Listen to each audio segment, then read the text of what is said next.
يكون إطلاق النار سببه ربما أن يكون الطيران سقطا بمظلتهما وهما الآن في المياه، يعني هل هذا احتمال وارد؟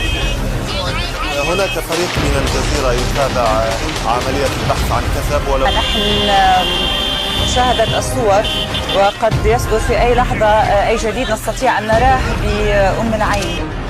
هم الطيار يطلبون والله تفز عليه. ما تأكدنا يعني. لسه؟ ونذكر المشاهدين الكرام بأنه قبل حوالي نصف ساعة من الآن والبحث جار في بغداد عن طيارين ربما بريطانيان ربما أمريكي وبريطاني. قال شهوديان إنهما سقطا بمظلتيهما فوق بغداد. أنا وزير الإعلام قال لي آخر شيء بالسنك واقع، مو طلع هناك، واقع بالسنك، ويعني مسلمين للشرطة. ونشير إلى أن أعداد كبيرة من المدنيين العراقيين والعسكريين والحزبيين تشارك، الجميع يشارك في البحث عنهما، والبحث جار منذ حوالي النصف ساعة كما أشرنا وأنتم تتابعون معنا هذا البحث وهذا الاهتمام من العراقيين بالموضوع، على الرغم من أن العاصمة العراقية بغداد تتعرض لقصف متقطع بمعدل صاروخ كل حوالي 4 إلى 5 دقائق. واجهت المظاهرة اللي على أساس الطيارين وقعوا صدفة الله جابهم يما بالجزيرة جواب هذا القصر سيدي. السبب المواطنين سيادتك ما أدري ضرب الشيل والطلقات وحرق القصر والناس يعني، وقالهم لقيناهم وقاموا يحرسون، قال معنا لقوا واحد وقاموا يحرسون اثنين. عن ما ندز عليه ما دققت طلعت ما شيء. بس سيدي هم ترى ما يعلنون الا احنا. ايه اليوم طائرتين بريطانيه. اليوم احنا قلنا اسقطنا طائره. هو قال طائره. ايه هم معنا لو اثنين بريطانيين سيدي.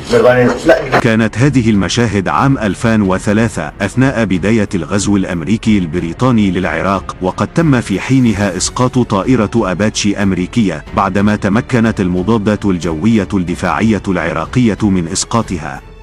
وقد سقط الطيارين على ضفاف نهر دجلة بين أشجار القصب، بعدما أدلى شهود عيان بشهاداتهم عن سقوط الطيارين بمظلتيهما في هذا المكان.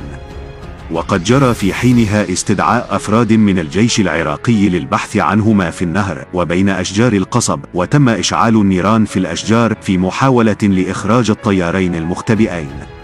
وتم إطلاق النار أيضا داخل المياه في محاولة لإجبار الطيارين على الخروج بحال كانوا داخلها. وقد عرض التلفزيون العراقي لاحقا مقطع فيديو للأسرى وهو يستجوبهم. أن القوات العراقية تقول إنه تم إسقاط طائرتين، وإحدى الطائرتين كان قد تم إسقاطها ببندقية قديمة الطراز، وكان الفلاح علي عبيد منقاش أسقطها.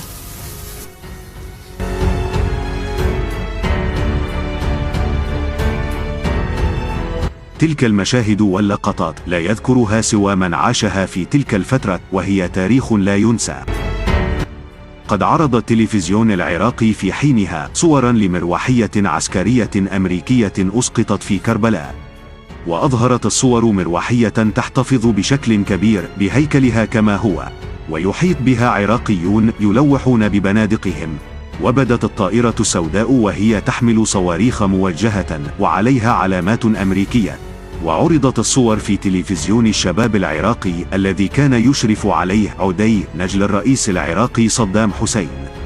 وقال التلفزيون في حينها إن فلاحا شيخا يدعى علي عبيد منكاش أسقط الطائرة ببندقية قديمة من نوع برنو.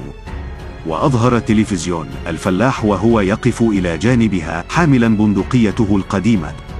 وقد تمكن من إسقاط الطائرة الأمريكية بعدما تمكن من إصابة خزان الوقود للطائرة من مسافة 600 متر.